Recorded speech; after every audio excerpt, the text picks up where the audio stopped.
Two guys, one bench. Shit talking, strength sports, combat sports. What's up, everybody? Welcome to Two Guys, One Bench for 600 pounds of fucking beefcakery on a 30-pound bench. Where we're talking more shit than Oscar De La Hoya after he sniffed more white than what's on my hoodie. And that's a lot of coke. Third, how's it going down? No matter who you pick, what's the prediction? I don't care who it is. I don't care who it is. I will fight till the end. I will bleed till the end, and I will go down till the end. All right, let's look at our tail. Was it just alcohol, or were there drugs involved as well? There were drugs. What kind of drugs? My drug of choice was cocaine and alcohol. You looked great. You feel great. You were amazing, and guess what? Now it's my turn. Tiny ring. USSR, baby. USSR. Oscar's definitely high, I can tell you that. Oh, Snoop Dogg, I love you. What gave him away? I'm just a little hush puppy. You're a hush puppy, in the okay? Snoop Doggy world. I love Cunningham's physique. Look at, he looks like a Adonis. He looks beautiful. He looks in shape. Al, Look I at know the way you're he's making him a miss. Al, I know you're a straight arrow guy, but how is it be feeling high for the first time? Well, I will say this is probably the first boxing broadcast that we've done. Shit talking. Rant of the week. We're about to pop some caps.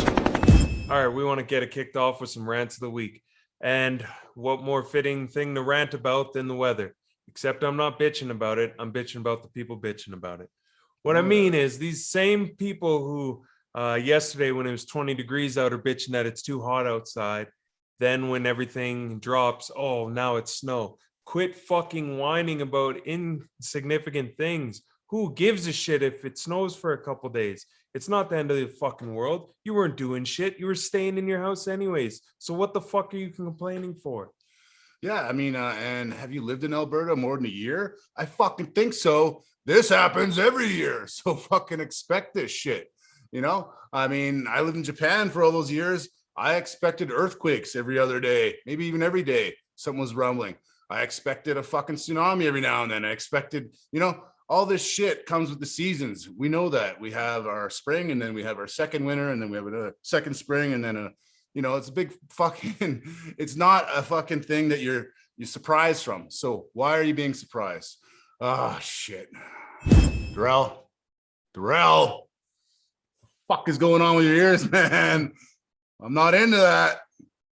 You pop those out. No, higher up. Come on, man. Just put your fucking hat on normally. Oh, shit. My rant of the week is fucking idiots who are tucking their ears into their hats. You look like a fucking idiot. What are you doing with yourself? Do you have such big ears that you have to tuck them in like fucking Dumbo? I don't care. Have some confidence. Rock your fucking Dumbo ears. Put on that hat and fly away, motherfucker. Girl. I see it a couple times and it just makes me think of all the times in a cartoon when a kid's trying to pretend to be an adult. Yeah, exactly. You're trying to tuck your shit in. I don't know what the fucking background is, what made that cool. Maybe it was cool 5 years ago. Certainly not now. So fucking cut that shit out. Rant of the week. We're about to pop some caps.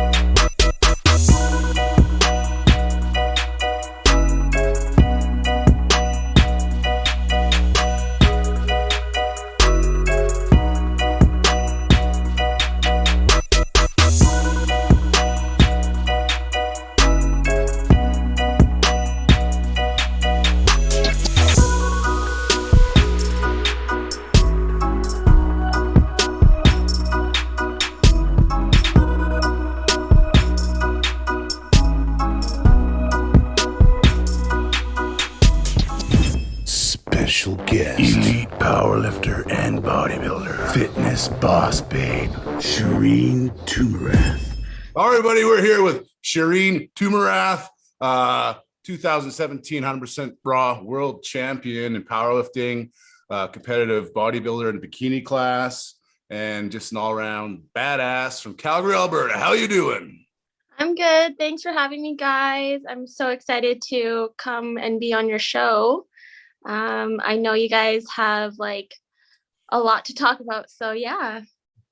Yeah, we definitely trying to get more of a female perspective. It's usually a sausage festival, and to tell you the truth, we had even Mark Bell on, and we'll just have a female guest on, and we get way more views. You're gonna get more views than Mark Bell. I 100% think so. So, what's up, Darrell? I just kind of want to know, check in on you, see how your life's been going with all the lockdowns and how's it affected your daily living. Yeah. So with the lockdowns, the first, like last year when everything, shut down, it was definitely hard. Like I didn't know if I wanted to do in person. Because I did a lot of in-person training and groups and all that stuff. So like career wise, it definitely took a toll. And then like relationship wise, right? Like financially, I think was the hardest, right? Because everybody was going through it, right? And, as a personal trainer, we rely on other clients, right? To pay the funds and stuff like that. But I don't think it hit me as hard as it hit, I'm sure, most people, right? Because every day was just kind of like, okay, what can we still do? What can I still do better? What can I do to just be a better person, to like grow my business, even though, we were all going through this, I would say kind of like a pause, right? That's what I looked at it as. Like, it was just kind of like, okay, like everybody's just kind of like in pause mode right now, right? Yeah. So. Yeah, I remember, we've known each other for quite some time, and I actually reached out to you when you went fully independent on your own as a trainer. And yeah, it was definitely good to hear you said, it's definitely worth it. And since then, COVID for me was a time where it's like, okay, now I have some time to chill out and figure out my shit. And it's been like one of the best things that happened to me in life, to move on. And now I have my own gym and stuff like that. But you were definitely a little champion in my back pocket when I thought about, yeah, this is something I can do. So thanks for that. And I remember we were in a life coaching course together, and a lot of the stuff was talking about like, how do you want to spend the rest of your life kind of deal. Yeah.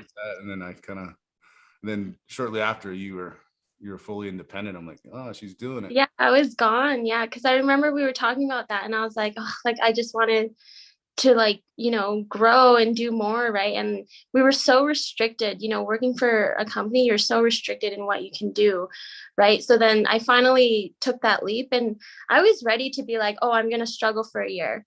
Like, I'm ready to struggle for a year. But the more that I just pushed my business and promoted like, oh, hey, I'm offering training, or hey, like, come train with me, this and that, I was busy within a month. Like, I got busy within a month, and then I feel like it hasn't actually stopped since then, even considering the lockdown.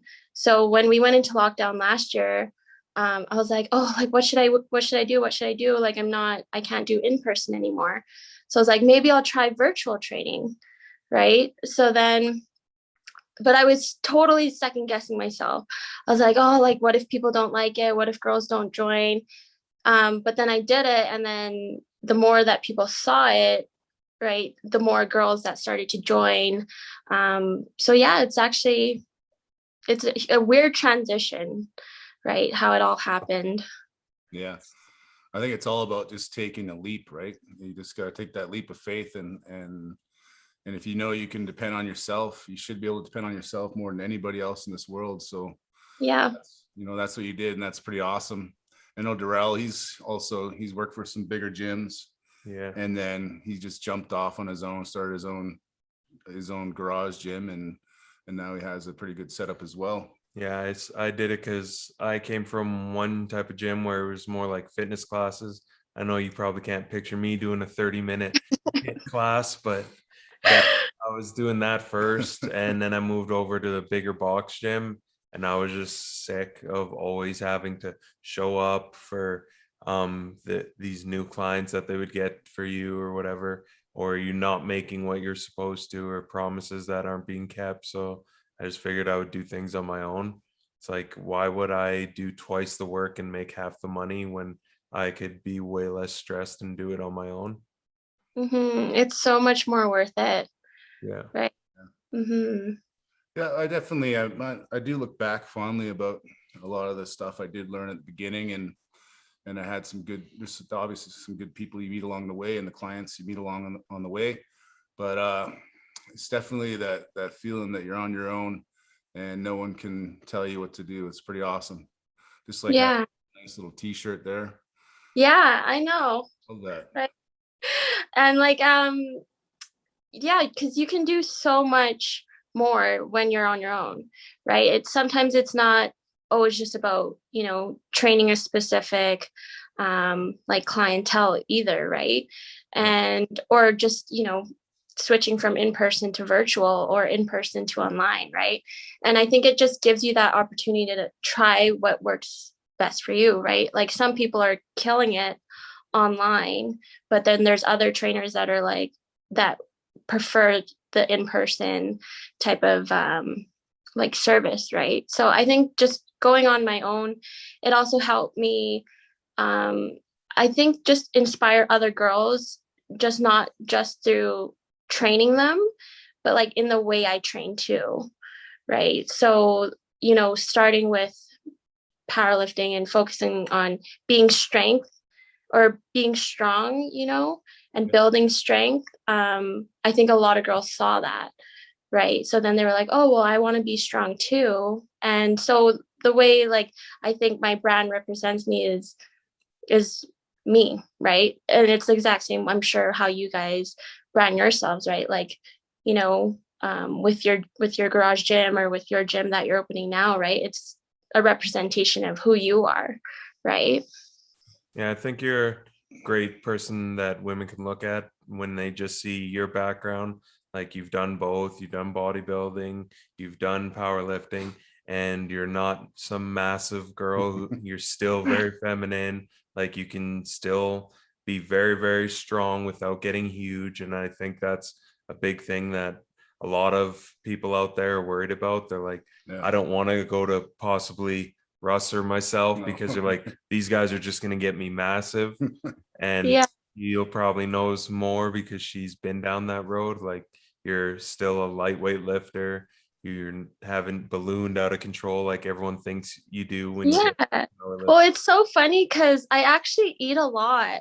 Like I actually eat, I eat donuts and I eat cake and I eat cookies and stuff. And like I think I just don't gain it all as fast as most people would because I'm still active, right? And so there's also that misconception that, oh, I can't eat this. And then I think especially when you have girl clients, they think they can't eat to look a certain way, right? But like I tell them, I'm like, well, I don't eat the greatest all the time, but I'm still in shape and all this stuff, right? So yeah, definitely. Like I've noticed, it's much easier for someone to come to you and go, wow, you look at you just deadlifted over 300 pounds, and but now you can jump on a stage and be a bikini model. But yeah, for Darrell and I, it's a hard sell because we're both these kind of muscular looking guys, and it's like, I don't want to look like you. I'm like, you're not going to look like me. Do you have balls attached between your legs? No, you don't. So that's probably a good sign. You have much testosterone. That's guys that are just, can't put on any size. Yeah. When they do have balls. Hopefully they work. I don't know. But anyways, it's just, I think it's great that you've attacked both areas, and women can, relate to you. And I'm sure you have women from all shapes and sizes that can benefit from everything you do, right? Yeah, definitely. No, it's awesome. So what are some of the common misconceptions?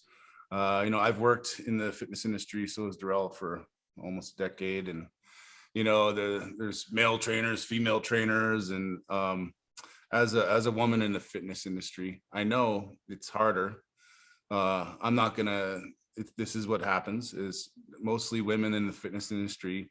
Not all of them, but a lot of trainers have to use, or even younger trainers with no experience have to use their kind of how they look and maybe their sex appeal or whatever to gain clients.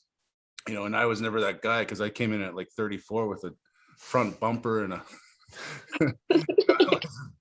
I was done my pretty boy douchebag phase when I was in my 20s, but I just feel like, there's in these bigger companies, you've seen it, it's just like a douchebag and baguette festival. So what are some misconceptions, and how do you get out of that kind of misconception?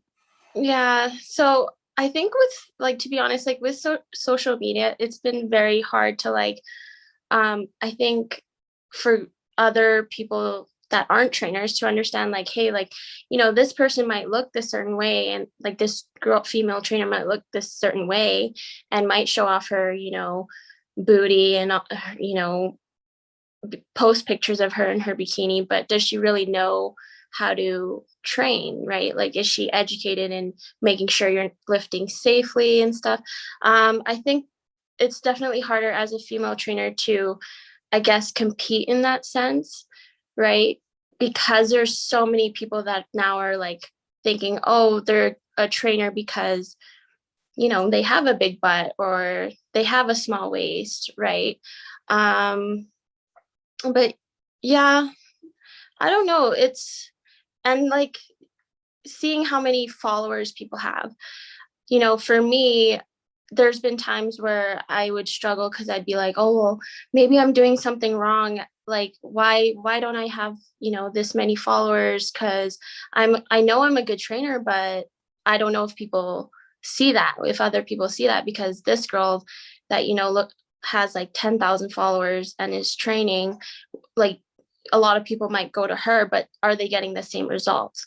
Right. So I don't know. It was back and forth for me, to be honest, at one point to, I guess, accept that even though I have like a low following, that I was still doing the right thing, because I don't like to even show off that much unless it's like from my bikini show or enjoying the summer and things like that. Right. So I think social media has, to be honest, ruined it a lot for the fitness industry, in a sense, right? I don't know if you guys think that. I definitely do, because it gives credibility to people who have abs who don't deserve it, because people will look at someone, just like it happens with guys a lot. It's like I've seen people, they instantly become a personal trainer. All of a sudden their videos are them shirtless. Like, what do your abs have to do with me trying to get stronger? You may look great, but it doesn't mean shit if I'm trying to come to you and learn how to power lift. Or on the other side of it, there's people who are super strong, but it's like, cool, you're strong, but what is that gonna help if I want to get better at a sport, or if I'm trying to lose 20 pounds this year? And these people are complete idiots, but they can shovel bullshit to people because it'll get ate up because they look a certain way or lift a certain way. Yeah, Definitely. And that one thing I love about you is that I know you're a natural athlete as well, right? You don't mess with the junk, and Darrell and I as well. So it's a common respect there. But I would say a lot of these Instagram guys and girls out there, especially guys, they're getting results with, maybe you have a six-pack, whatever, but you're jamming fucking trenbolone sandwiches down your throat. You're sticking needles up your ass, suppositories. I don't know what you're doing, but it's not right. And then you expect people, like younger guys, go, oh, I want to be like that guy. I want to be like Larry Wheels. I'm like, do you know how much gas you're gonna have to run to look like Larry Wheels? And do you know, like, these programs they create that they sell in bulk? Shit. They're just shit programs, but they just have a name behind them. Yeah, for me, it's frustrating. Yeah. Well, and it's actually very common with a lot of girls now, and even some girls that I know, like, when I go to the gym and stuff, and they offer personal training because they've lost this amount of weight and they look like a certain way, but they didn't do it like naturally, right? And then they're promoting training, or they're promoting that they're a natural athlete, and like for me, it's kind of annoying, right? Because it's just like, I'd rather have somebody that's like admits to what they're doing and is like, yeah, like, I got this way because I took this, right? But now it's been really common with a lot of girls saying, oh no, I did this all naturally, let me show you how. But it's like, I've never seen you sweat once in the gym, right? So it's like, it's kind of frustrating for sure. But I think this comes along with like, you know, the sport, especially bodybuilding, right? Like I'd be on stage with girls that probably have taken stuff, right? They just don't say it. 100%. I mean, the idea of bodybuilding should be thought of as on steroids, and anything else under that is very rare to be a natural athlete in it. And I know all the natural shows, they even have it written in their name in the NPPP or whatever the fuck it's called. But there's guys that show up there. If it's the day of testing, you can pass any drug test. That's the thing.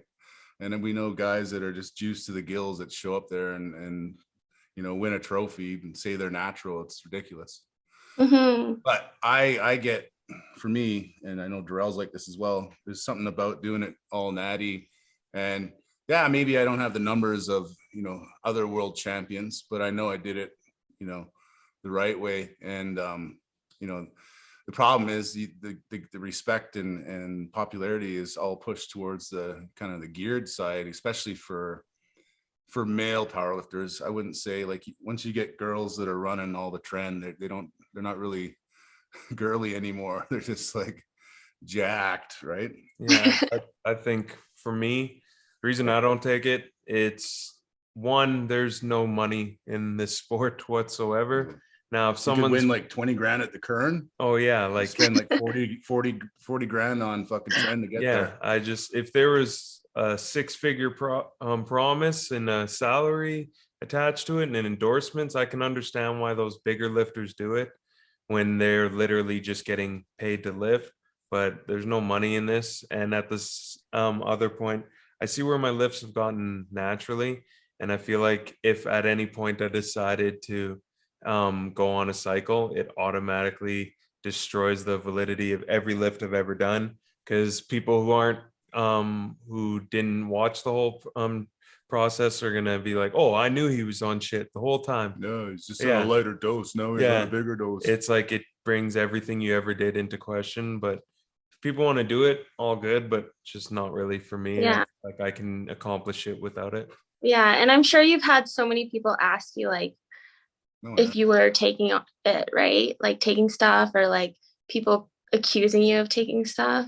Yeah, it's like I have small arms and small legs. What the fuck am I taking if I look the way I do? I should be absolutely massive and no body fat. Darrell's built like a fucking alpaca. Just yeah, I'm all in here. I have all back muscle, and that's pretty much my entire body. It's built on a set of sticks, stilts, and I don't get it. That's so funny.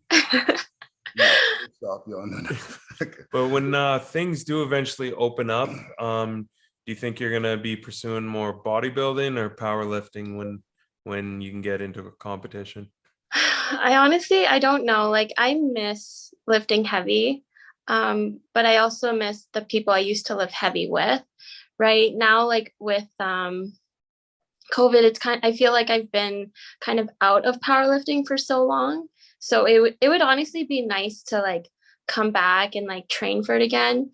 Bikini is very, very hard. Like for my show last year, it felt like I was prepping for like a year, right? They're both like, they both have their challenges, but with Bikini, like, you know, the farther you go, the more, you know, you come across people that are taking stuff, right? So then it just becomes harder, because then, you know, the judges look for a different look or a certain look, right? And if you're not, you know, taking maybe one of the things this other girl is taking, whether or not she worked hard, I don't know. It's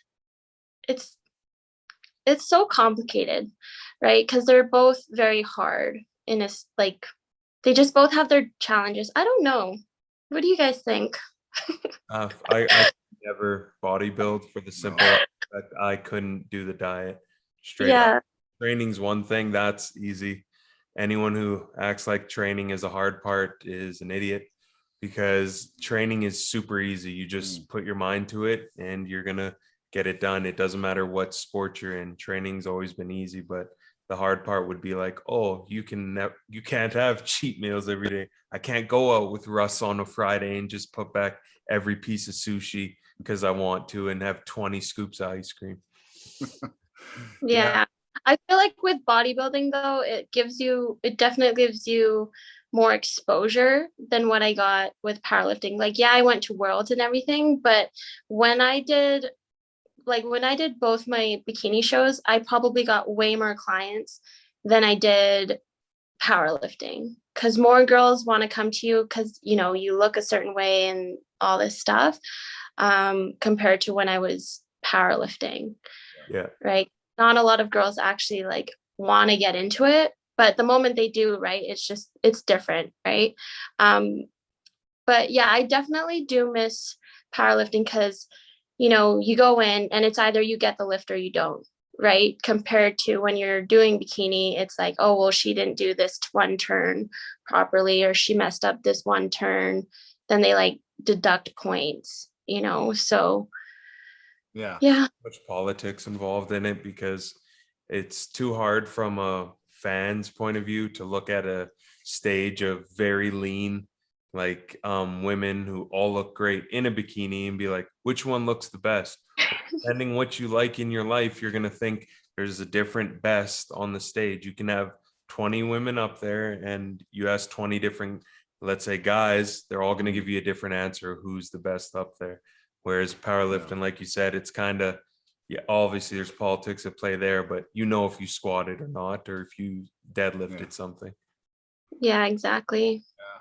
And I know, like, you know, locally, some of the shows, like, you know, in Alberta or wherever, anywhere you go, it's like, well, did you show up to the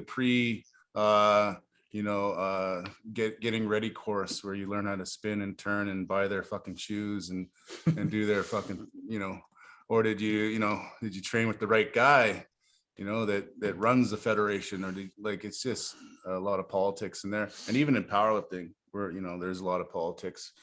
I mean, I've had a judge just had it in for me. I won't say her name, but it was fucking. She gave me a red on every fucking lift at Worlds. Every lift. She just didn't matter what it was. Didn't like me, whatever. Maybe she loved me, but she couldn't handle it. I don't know.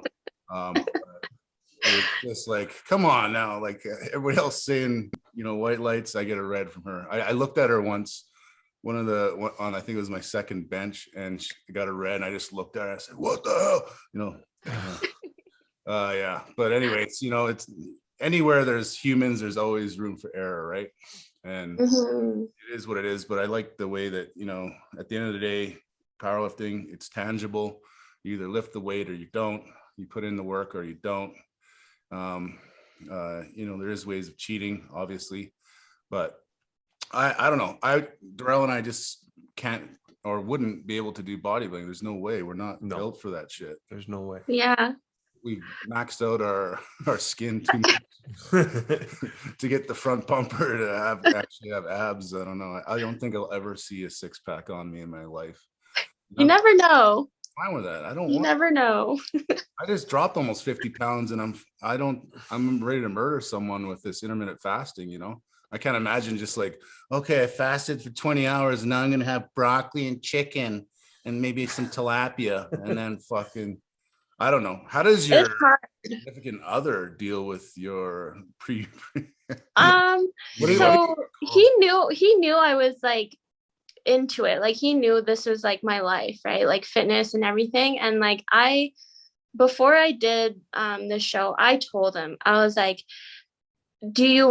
I asked him, I'm like, will you be okay if I do it? Because I was like, are you going to be ready, you know, if I'm cranky and all that stuff? And like, we've had fights, you know, just because like I was like low carb or something, but he's actually very, very like patient too. Like, he'll help me cook if I'm like just feeling tired. And I think you need that, right? Like, especially in this type of sport, is you need someone to be supportive. Like, there were times where I couldn't even go out to like his sister's dinner, or, you know, go see my mom or his mom, just because we knew there would be food there, right? And I knew I would probably cave in, right? So then he'd be like, okay, like I'll just stay and like hang out or whatever. So he was actually really good. I don't know. He's like a different breed.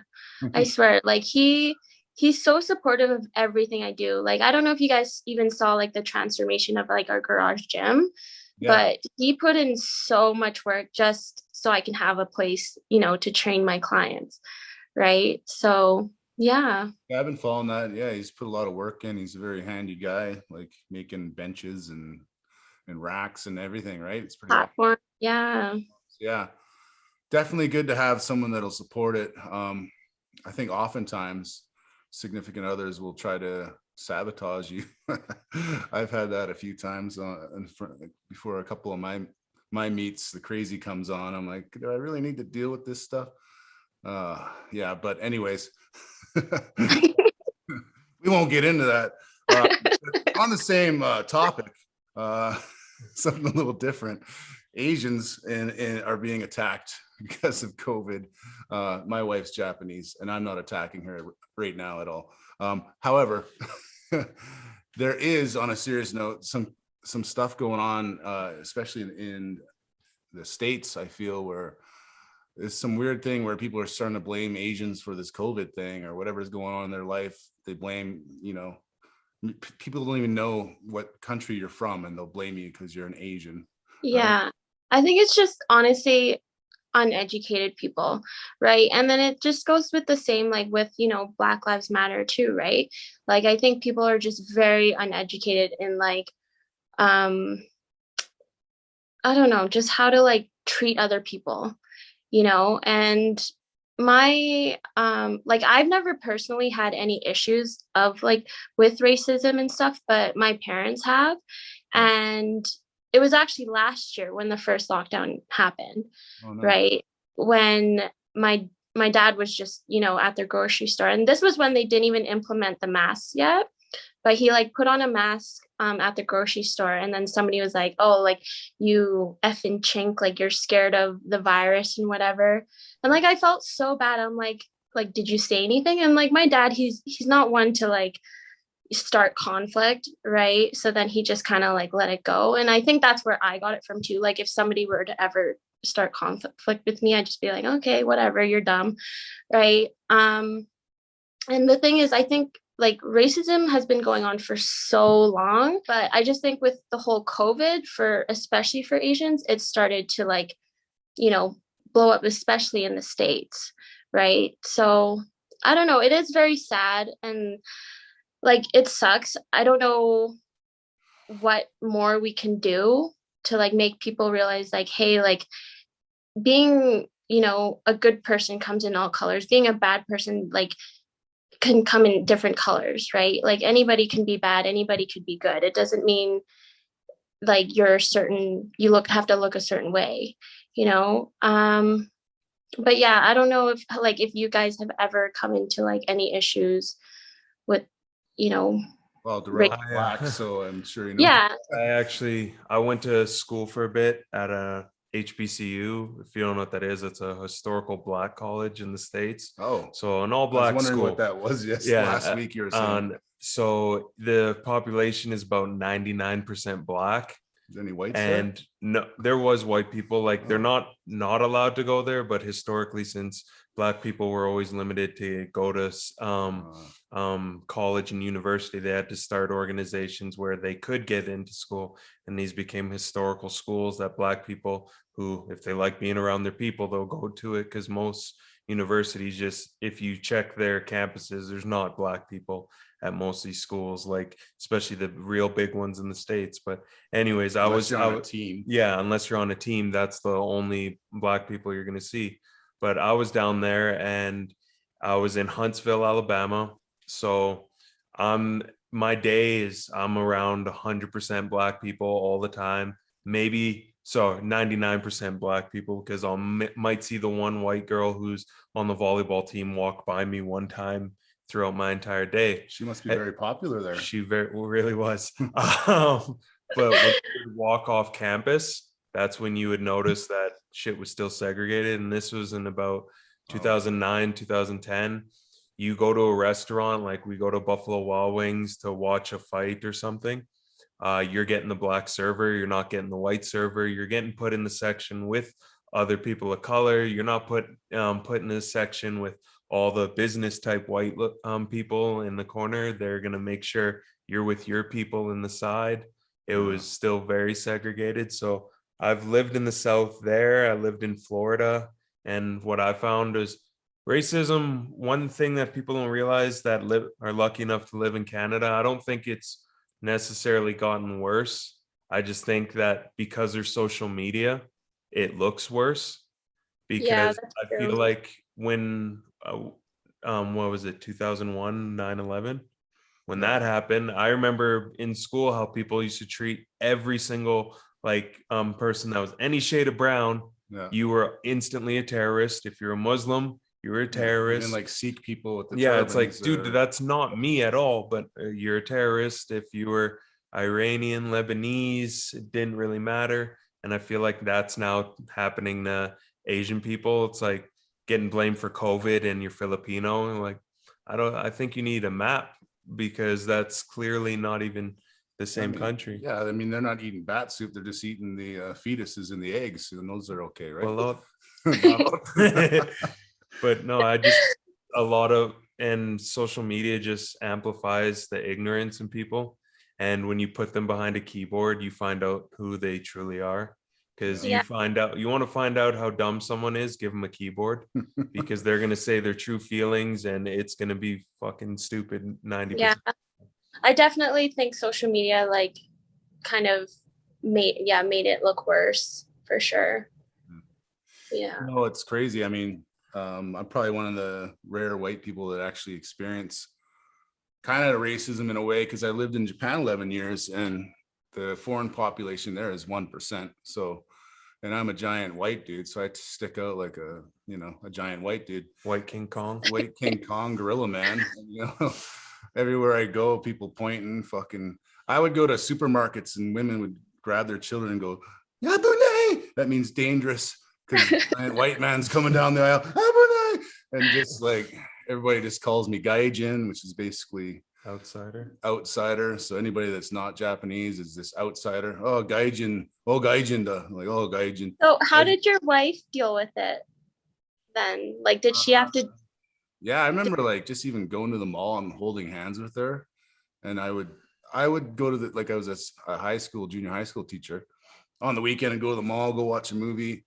I'd have like 10 reports in the morning with the kids, like, pss, pss, I saw you at the mall and you were with this girl. I'm like, yeah, that's my, like, I was like kind of semi-celebrity out there, just being, I was a fighter as well. And yeah, I can't imagine, like, must have been hard for her family to, bring one of the foreigners in, the gaijin in. And I did, actually, one of her uncles is a little racist bastard, but I just grabbed him one night and picked him up and threw him on my shoulders and twirled him around. Liking me after that, but he realized his life's on the line. I've definitely felt it in terms of dating. My current girlfriend went to a family reunion and got your own water fountain. It was very white, and her dad very nice, some of her cousins very nice. But she had some like distant relatives who just literally would not stop staring at me the entire time. So we're all in a big hall.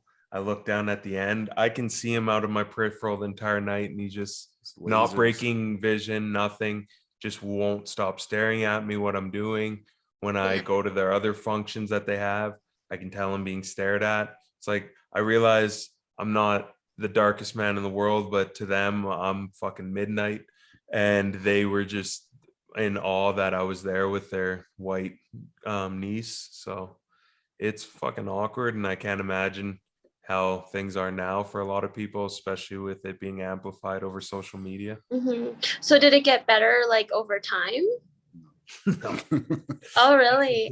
It honestly, Darrell just stops going to family events. Yeah, it's just at the point where I've just accepted people are going to either like you or they're not. And it's not my job to change that. I don't give a fuck if you like me.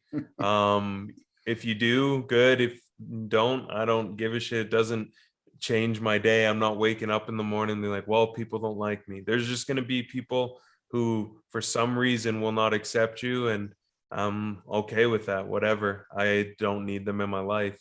So I feel like that's the one thing I've learned. It's not that I just am non-confrontational. It's like why argue with a racist? There's nothing there between their ears. It's kind of like, you can't really argue with an idiot. It's going to be a losing battle because they don't see reason. So I just don't even acknowledge it. Yeah, I mean, for me, I know we're talking a lot. It's the Darrell and Rush show right now, but my wife's Japanese. I fear, she works downtown. There's attacks going on to all kinds of women, and then especially, she's a little tiny, 5'2", 110-pounder, and for sure can't defend herself 100%. I've been trying to teach her, but she doesn't want to learn that. But, I just, if God forbid anything happened to her, I would bring the wrath of fucking Odin to anybody that tried to touch her. And that goes for any kind of, if I witnessed any kind of racist stuff towards Asians, I would lose my shit. To anybody, actually. I'm not just singling out, but I have kind of a special place in my heart because I lived in Asia longer than most Asians in Canada, right? Well, I was born here, so there, yeah, more Asian than you. probably.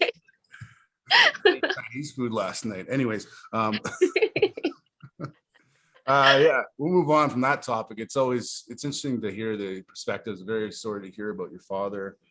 And there was videos last year where these fucking idiots in Superstore, these drunk idiots or whatever, I just hate people that are so limited in their education that they just play this blame game, right? So another kind of questionable topic that we like to talk about with everybody is just the body positive movement. Darrell and I, you can't even do this because I don't think you've ever been fat. Have you ever been? Well, slightly, yeah. No. I guess so. Because I recently actually heard from someone, you can't speak on body positivity from your standpoint because you're in a privileged standpoint, was what I recently heard, that anybody who's not fat or overweight is privileged. So they can't speak on it. But I feel like I'm like a black person dropping an N-bomb. I'm a fat guy. I can drop a F-bomb, which means frumper. And I've been in the best of both worlds. I've been in fighting shape. I've been in 370 pounds trying to lift the most weight shape. And for me, it's about health, and that's why I've dropped the weight. And for you, I mean, with your clients, I mean, what do you feel like? You feel it's a good thing? I think it's good to identify and celebrate people, but health always should be the background and determining factor. No, I agree. No, I think with the whole body positive thing, like I guess with bigger women, I think they're kind of taking away the fact that they should focus on their health, right? Like we get it, you're confident, that's awesome, right? And you should love your body enough to want to even be healthier, right? Like, I don't know, I have a lot of clients and that are overweight for their age and their height, and we've talked about it, and they even say like they want to be healthier, right? And I think the way things are going now is like, yeah, you should accept your body, right? If you're a bigger woman, but you should also be focusing on wanting to be healthy, right? So I think there's just a misconception of girls thinking like they're like, are they actually healthy in that, carrying all that weight? Because nobody knows. Everything on Instagram and social media you see can look fine, but long term, is it? Yeah. Right. People should put their blood work up on Instagram instead of their booty shots and be like, hey, look at my. I just think, for one, that I've talked to a lot of women about this, that I think the body positivity movement has been hijacked for the most part. What it originally was supposed to be was for you to feel comfortable in your own skin. It didn't matter shape or size whatsoever. And then for some reason, just like everything, it's been morphed and hijacked to be where if you mention body positivity, I would say 90% of people assume it's concerned about someone who's bigger being accused or being like an outcast for their size. but it's like it was a movement to make everybody feel comfortable in their own skin. For all we know, you could feel uncomfortable being your body weight and you might want to get bigger. It should include you, but it doesn't, because a perfect example is Adele. She was like a big proponent for the body positivity movement.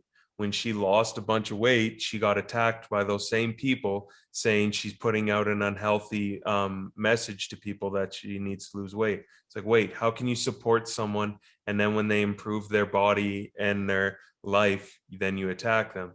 So I just feel like it's turned into something where now it's just more so a shield to hide behind, where if someone hears something they don't want to hear, they'll say you're body shaming them, even if you're giving them healthy facts. Whereas you could also have a client who's anorexic and you could tell them, like, we're going to have to get your calories up. They can't really claim body shaming on that. It's healthy advice if you're telling someone who's skinny, but if you're telling someone who's overweight, you're body shaming them. And that's my biggest problem, the double standards. Definitely. Yeah, and coming from both sides of the spectrum, I've been theoretically the most morbidly obese you can get on the red. If you look at the BMI scale, it's like I'm on the 44, 40, whatever I was. It was like I was in line to get the vaccine sooner than doctors because I was death bound with my obesity, even though like my body fat's lower than most people. But yeah, I'm always under the number one thing is you should be concerned about your health, and what this COVID-19 epidemic and pandemic has caused is like, it's a reality check where no one's really talking about it, but you are in full fucking responsibility for your own health. And I was going to do a little Instagram post about when I lived in Japan. One thing I love about Asia, I don't know if it's the same. Where was your family directly from? Laos? Is that Laos? Yeah. I think all over Asia, but definitely in Japan, your health is your responsibility. Like I never thought about this before. When I used to get sick, I'd want my mom to feel bad for me, and I'd want everybody, oh, are you okay, Darrell? You get a boo-boo?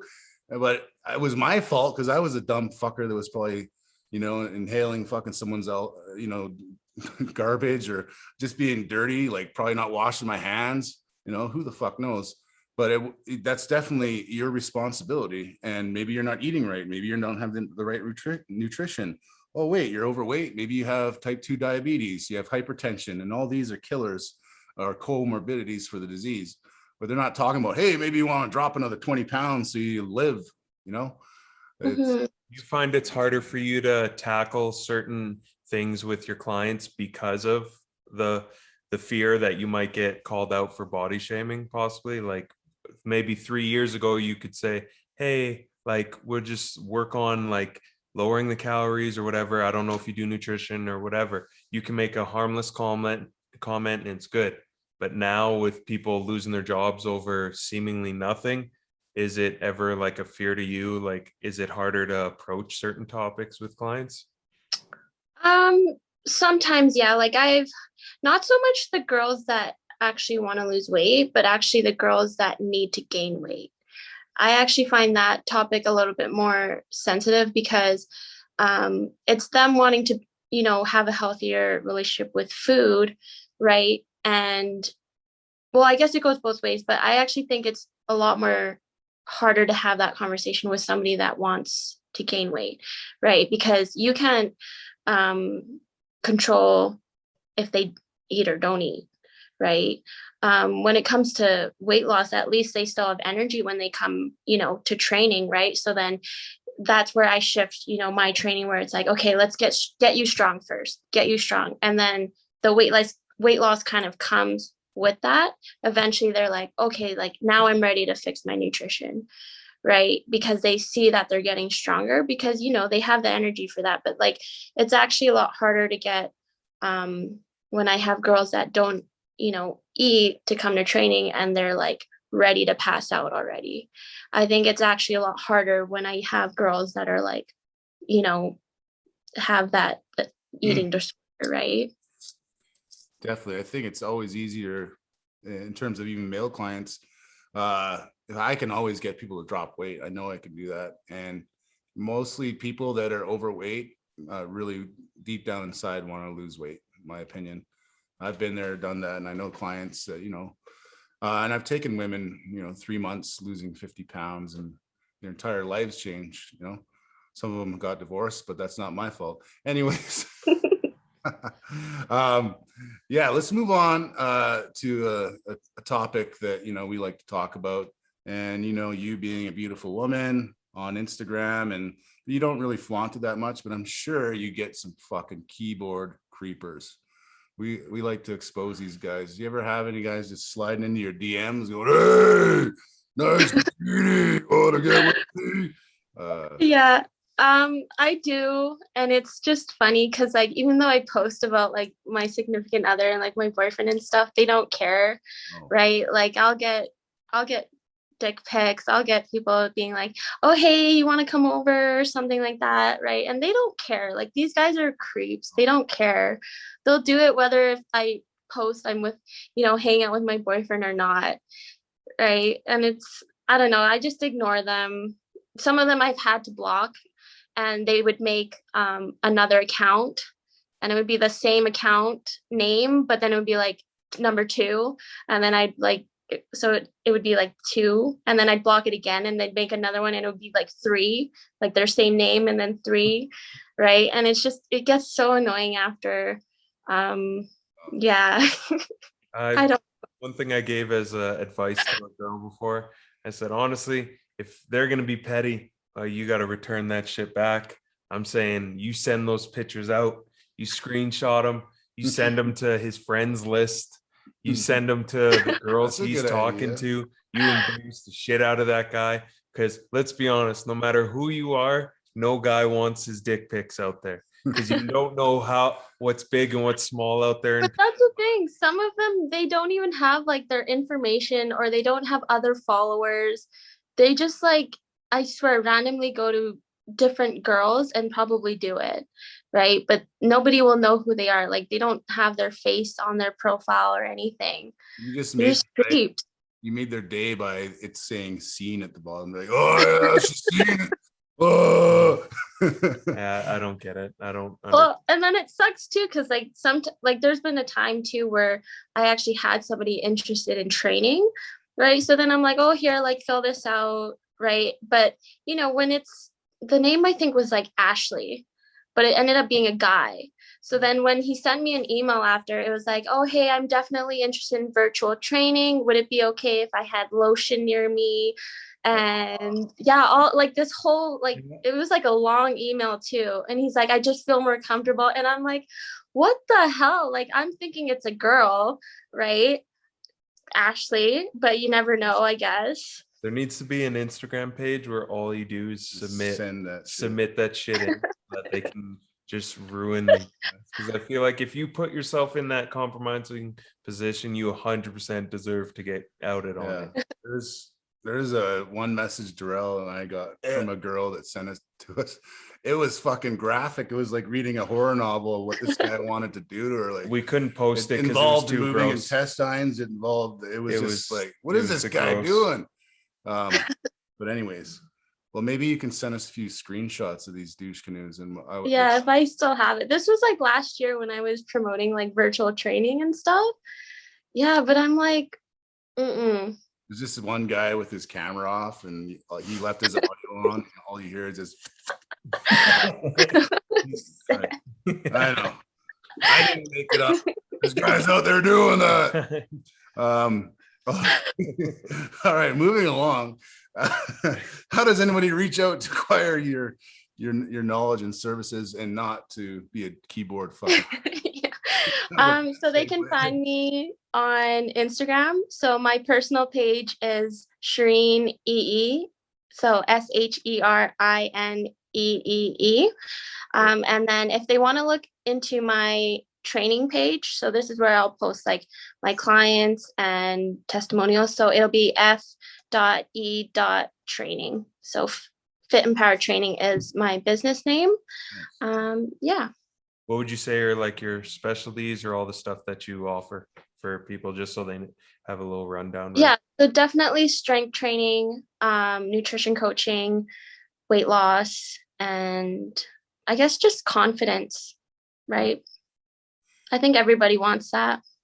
And you have a fantastic new home gym, which is perfect for these times because, one-on-one training is allowed.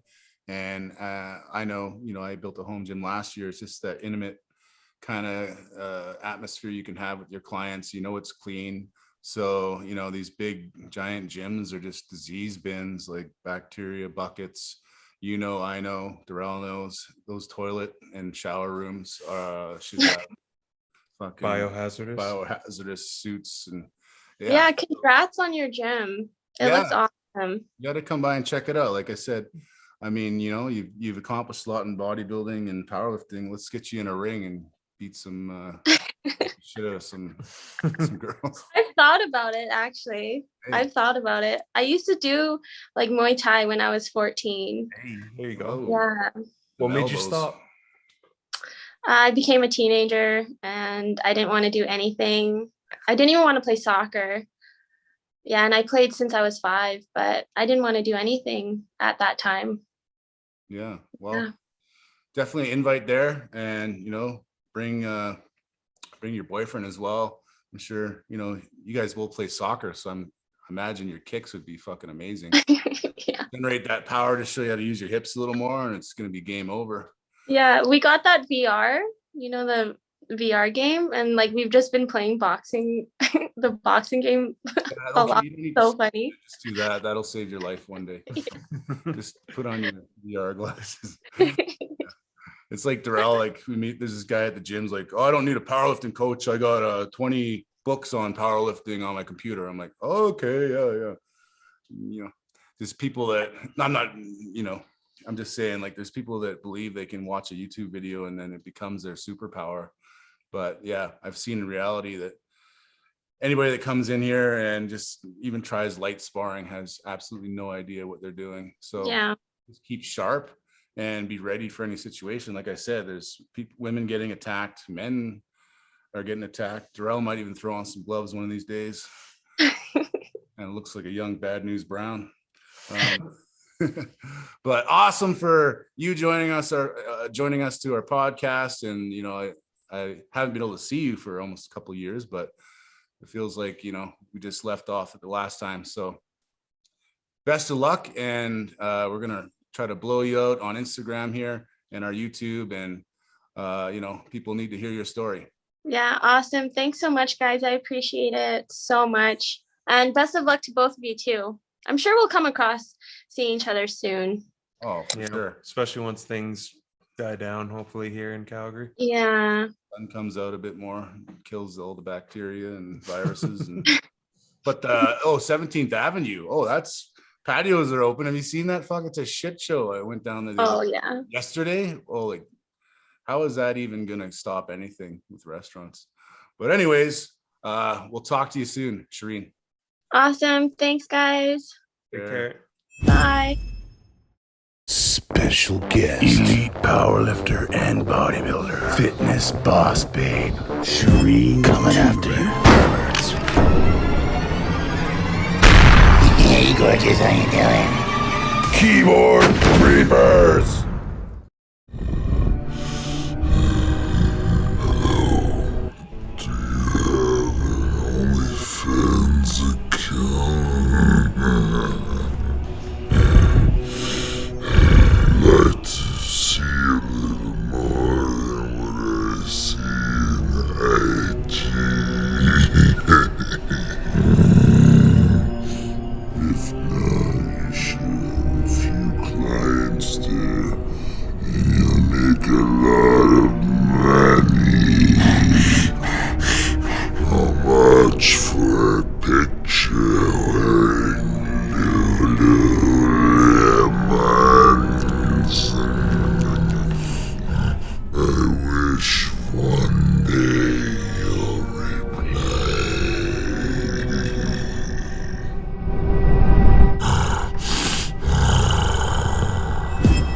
After you, perverts. Hey, gorgeous, how you doing? Keyboard creepers. Combat sports. All right, everybody. So we just got off a big, huge fight on a Saturday night. This is probably the most attention a fight's gotten in a while for probably two of the shittiest boxers in the industry. I mean, Darrell, what happened there? So if anyone who didn't watch it, we're talking about Ben Askren versus Jake Paul. This was billed up to be one of the biggest fights of the year, and it definitely disappointed. Pascal, Get my money, Jake. Get my After having a card of circus shit all night, you lead up to Ben Askren, who looks like he's never put his hands up in his life, against Jake Paul, who looks average at best. And it ends up with Jake Paul knocking him out in the first round, which made a lot of us think this shit is rigged. And because it's boxing, I don't put it past them. I personally think it was, because how does he drop, get up, talk to the ref completely fine, then get waved off? It just seems like a money grab to me. Yeah, there's definitely some fuckery afoot there. But one thing that's even crazier, Darrell, this is even as bad as it was more fun to watch than a regular boxing card. Watching fucking 5 fights leading up to the main event, going 12 rounds. I mean, I think they're onto something here, but it wasn't the same as, you know, when Tyson fought. Your main event can't be a fucking YouTuber. He's a co-main. If that.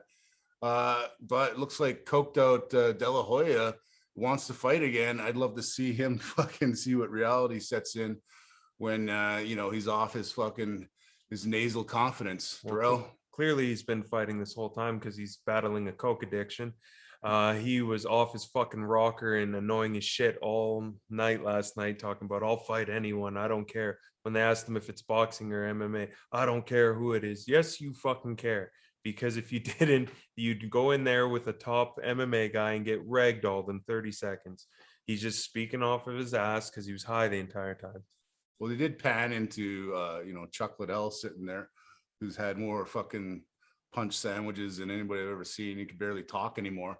And De La Hoya said, I don't want that ice. I don't want that ice. I mean, that would be a good fight. Chuck Liddell versus Oscar De La Hoya. Pre-fight, they have to snort a fucking mound of cocaine each and go at it. What do you think of that, Darrell? It couldn't be any less boring than the main event last night, really. All right, combat sports. Douche. All right, guys. Hope you enjoyed our interview with Sherine. Hope you enjoyed her perspective on things. I know it was a bit of a long one, but hope we had your attention the whole time. Don't forget to like, share, and subscribe to our channel. Come back next week. We're going to have a great episode for you guys. Yeah, just make sure you're staring at her side of the screen and not us, because we're dumb and ugly, but she's pretty good to look at. So anyways, awesome interview. I want to thank her. You know, I'm sure we'll get more views on this one than Mark Bell and Devin Lorette combined, just the way it goes. But don't forget to check out our sponsors. I'm going to run a few of our ads right after this. We got plenty of, you know, awesome talent behind who makes these products. Resolute Strength Wear. We got the Misfit. They got some cool ass shit. I got their shorts on right now. Big sale starting on the 19th, so go check them out. Use code TGOB1. Yeah, and Resolute's got some brand new logs and other strongman implements, all Canadian made. And then we move on to, you know, Bridge City Barber. Boom. He's got some of the coolest t-shirts you can get, cool ass hats. I mean, I love everything he makes, and people just point that out every time I go out in public with their stuff on. That's some pretty cool shit. And then Scalp Tech, you know, hey, if you're losing a little bit up top there, get that shit fixed out. You know, Darrell, he's good. He's got a nice smooth head. He's happy with that. But some of you trifling ass white boys out there with that fucking comb over, get that fucking monk, whatever cul-de-sac corner we're talking about here. Get rid of that shit. There's a solution now. You don't have to worry about flying to Turkey and getting blown up on the way there. Who knows? And don't forget to also check out, who else, Darrell? Don't forget to check out Boost, another one of our sponsors we have. One of the best CBD products out there. Whether you want the balm, the oil, or the vape, it's great for recovery and performance. Hell yeah. And you can order that all online, and they deliver quickly, 25% off there. So don't forget that. And also, don't forget, if you're in the Calgary area, come check out Techie Strong Academy, my new gym. It's pretty awesome. I am taking on one-on-one clients as per the restrictions. And so if you want to get a workout in and you want it to be clean and a crazy ass environment, pretty cool gym. I hold pads. I can teach you how to kick ass. There's a bunch of fucking shit going down on the streets right now. You better learn how to handle yourself, son. And don't forget to eat big. Train hard. And always be fight ready at Techie Strong Academy, motherfuckers. Ding.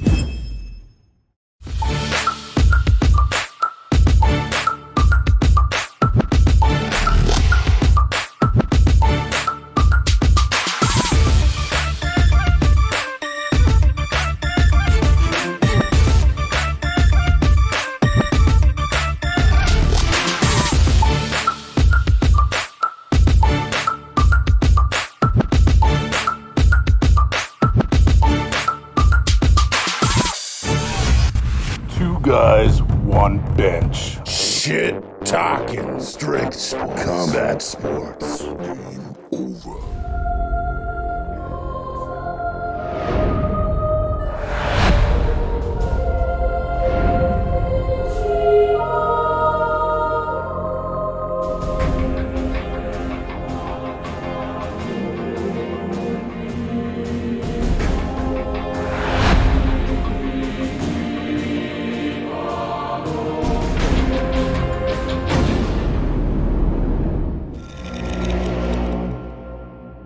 Resolute. Prepare yourself for battle.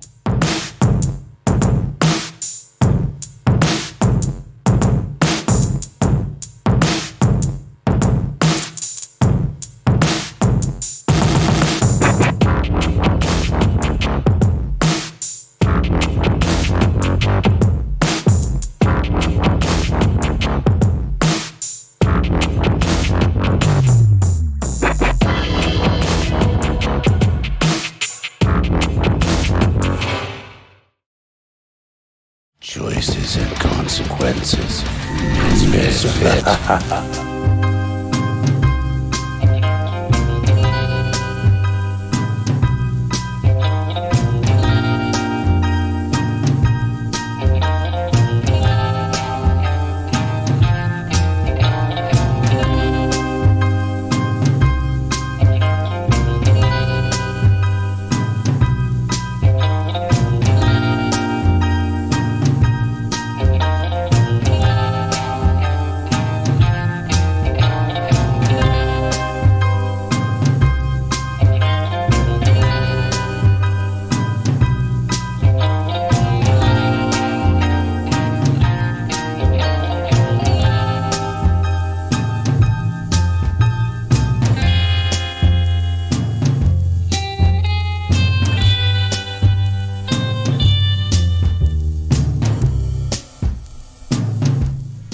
Bridge City brand.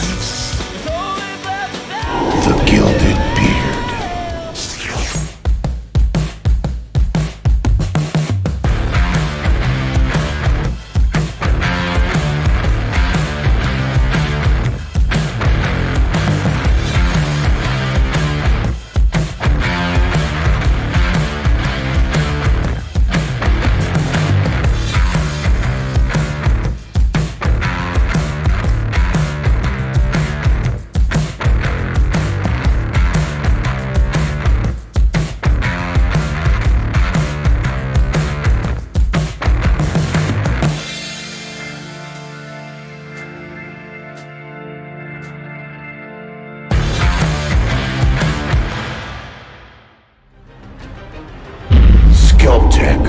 SMP industry leader.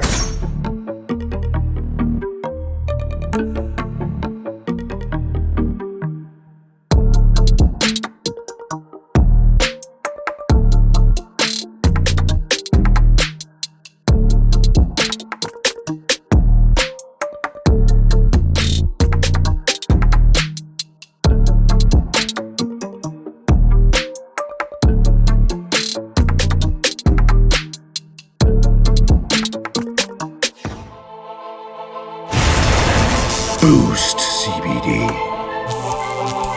Unlock your true performance. Powerlifter Lifting motivation. Her lifting. With Jana. Her lifting inside edition. Generation Strength Coach. Discover your